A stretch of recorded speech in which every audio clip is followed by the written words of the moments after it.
Professor Wang Jisi, welcome to Azerbaijan. We are very honored to host you here at ADA. And we'll be very glad if you can answer some of the questions we have as the Caspian Center for Energy and Environment. The first question, of course, is this latest agreement between Russia and China. People are talking about a couple hundreds of billions of dollars.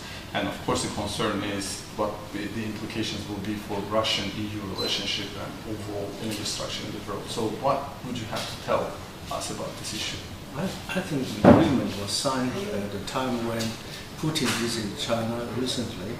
And the negotiations took place many years ago, and it was very much protracted because of the difficult question of price. To the best of my knowledge, there was no very specific agreement on the set price. It is a 30-year agreement, and if something lasts 30 years, you don't know really what will happen in 30 years' time. I think the important thing, to the best of my knowledge, is political intention to link China and Russia together more closely by energy development, and especially natural gas. So I think the political significance is greater than the economic significance. In my reading of the Chinese newspapers, there are several versions of the price.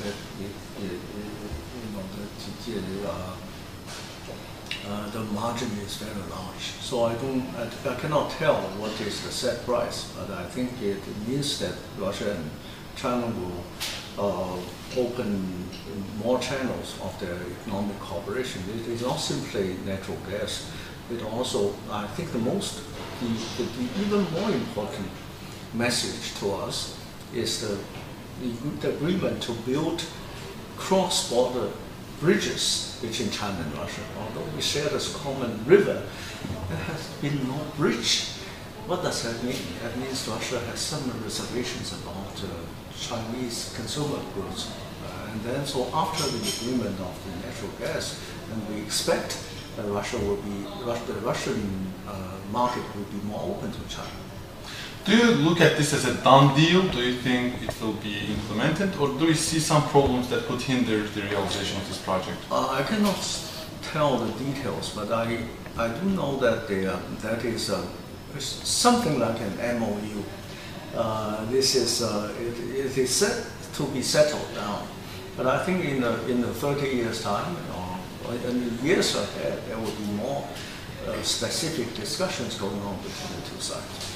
I also wonder what the limiting factors are of Russian-Chinese energy cooperation. What both sides are wary of in terms of developing this further? I think the biggest problem is price, and because there are fluctuations of price of natural gas and oil around the world. So how can you say this is a set price that can be implemented 5 years from now? So I don't know whether they can solve the problem. And I think also Chinese are also trying to increase our energy production. As you know, that China has a great deal of shale gas reservations, and we are interested in doing that with the support of some other countries, possibly the United States. In fact, this takes us to the second question I was planning to ask. According to United States Energy Information Administration, China possesses by far the largest recoverable shale gas reserves. But there are some bottlenecks, there are some issues, especially regarding water that needs to be pumped down to recover this gas. How do you see the prospect of shale gas being developed in China? We are exploring the possibility of producing shale gas in China with the support with U.S. technology. But first of all, do they really want to share the technology with us? Since the political relationship between the two sides is not very much consolidated, given the fact that they have security competitions in East Asia. So they are very reluctant to share advanced technologies with China. And secondly, on the Chinese side, we also are sensitive to U.S.-China cooperation for energy development. So some people are thinking that we should depend on ourselves, or what we call self-reliance in developing shale gas. And thirdly, as you just mentioned, we are also concerned about the environment. It is said that they need a lot of water resources, and China is lack of water. So we will try to solve these problems before we can move ahead. So it will be a long-term thing to think about. Professor Jisi, in this context, China has been very active in Central Asia, especially in terms of energy cooperation. We see the deals with Turkmenistan. Recently, the president of China was visiting those 4 energy-rich Central Asian countries, closing some deals with significant future implications. And one of the questions is, do you see a strategy there being implemented? Towards what point are we moving in terms of Chinese Central Asian relationships? And I wonder how Russia is watching these developments. I don't know. I doubt whether Russia is part of the China-Central Asia cooperation. To the best of my knowledge, it's basically bilateral. And the Shanghai Cooperation Organization so far has been active in security affairs, not the economic affairs. So I think it is up to individual countries to make their own decisions. So although the Chinese government put forward a very grand proposal of establishing a new Silk Road and an economic area related to it, it needs to be much more substantiated, so that we can benefit from that proposal. Professor, my last question is about overall place that China has in the global energy architecture. Because Chinese economic development is not just lifting some Chinese out of poverty, but I think the world as a whole has been benefiting from the economic growth in China. But energy-wise, again, there could be some very serious implications. Even now, we are hearing about Chinese companies being quite active in some African countries.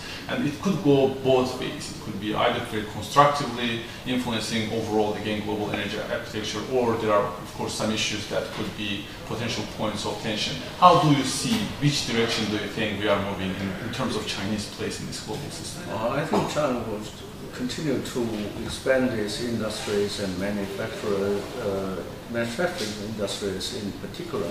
So in the years ahead, China has already become the largest energy consumer in the world, surpassing the United States. And in the years ahead, we will need a lot more energy from China itself and from abroad. So China wants to diversify energy supplies in the world for good reasons. We like Russia, but we also want to deal with Central Asia, and then we import oil from faraway countries like Venezuela and Sudan and Angola. So one big question is how to protect the sea lanes, the communication lines. And so I think in that regard, Azerbaijan is a potential partner of China's energy department, if not an actual one. So in the long run, I think I'm very hopeful for that. One other thing is that we also want to diversify